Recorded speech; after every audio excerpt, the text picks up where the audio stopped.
Good morning, this is Mrs. Cucuzzi. We are ready to add some designs to our non-objective digital art.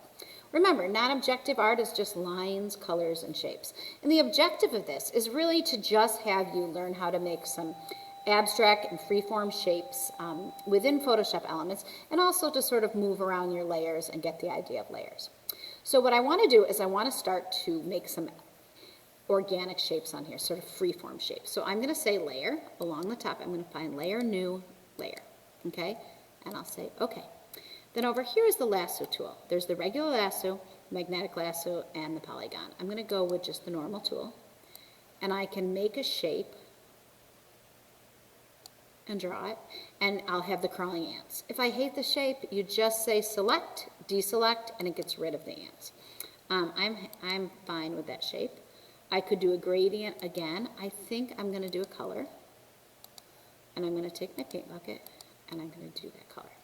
Now, then I'm going to say select, deselect to get rid of the crawling ants. If I wanted my next shape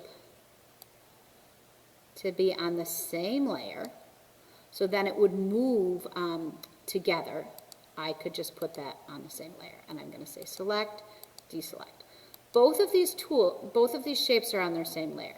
So this is the move tool along the top. If I want to move these shapes, I have to be on their layer.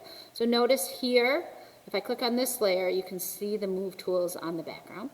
If I click here, you can now see the box is around them. So I could move them, I could make them bigger, I could make them smaller. Okay, I could rotate them by sort of going to the corner. Okay, I could also flip them this way, okay, and just sort of play around with what you have. Now, it's not going to let me do, the program won't let me do anything until I say if I'm happy with the move or not. If I didn't like the move, I could click the red. If I do, I could click this. Let's say I loved those shapes so much I wanted more of them. I could duplicate the layer and say, okay, now I have two of them. If I said, you know what, I don't love those shapes, I could have just right-clicked and delete the layer. So I'm going to do like this. This sort of look like mushrooms to me. Another thing you can do that's sort of neat is right now opacity. It's completely solid. You can't see through it, but if you play around with this slider over here, you can make things sort of more opaque that you can see through them. So again, the lasso tool, layer, new, layer, okay. The lasso tool is how you make shapes that are sort of more rounded. And then you can take your paint bucket and fill them in. Select, deselect. That shape is on the top because it's the topmost layer. So if I moved it underneath other layers, it would be underneath other layers. That's sort of looking cool, if I do say so myself. If you right-click on the lasso tool and you go to the polygon lasso tool, wherever you click becomes a point. So it doesn't matter if I try to go around it, you're always going to end up with sort of an angular shape. This is great when you need to cut something out and it's all angles. You just go around and click the corners. So now I have an angular shape. Now I am on layer 3. I want it to be on its own layer. So I'm going to say new layer, okay. And I'm actually going to bring, oh, that layer's down there. Let's just leave it down there for a second. I'm going to make it red because red is one. I love red and blue together. I'm going to take my paint bucket and I'm going to fill it in. Ooh, that looks sort of cool, doesn't it? It is solid, but because it's got some transparent stuff on top of it, select, deselect, okay? Now I'm going to make another layer, layer, new, layer, okay? This one's on top. I'm going to do that again. I'm going to use the polygon tool, okay? I would say as long as you have 10 shapes or more, you are in good shape today. They don't have to be this big. Mine are pretty big. So I am going to do the paint bucket again.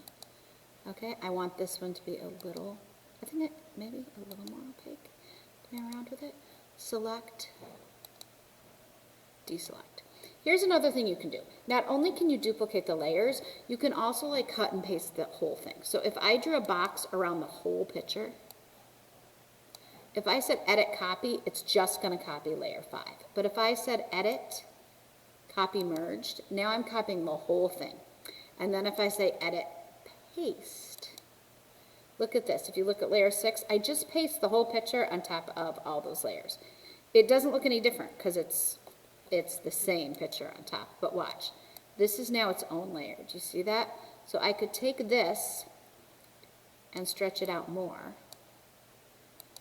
and then make this one more see-through. And then I could do something like duplicate this again, okay, and move it over.